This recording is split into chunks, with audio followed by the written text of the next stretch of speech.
Let's start with what should always be inside your pet's first aid kit. First, basic supplies: a thermometer, tweezers, blunt scissors, disposable gloves, sterile gauze, and adhesive bandages.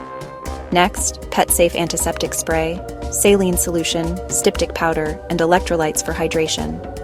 Always check with your vet before using activated charcoal for poisoning. Other must-haves include an emergency blanket, instant cold packs, a muzzle, and a spare leash for safety.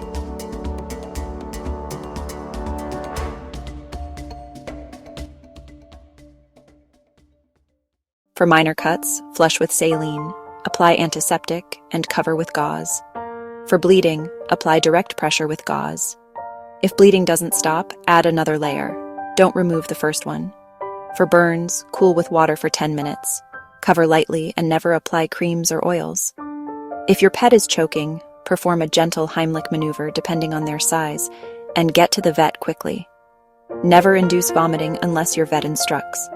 Call your vet or poison control immediately.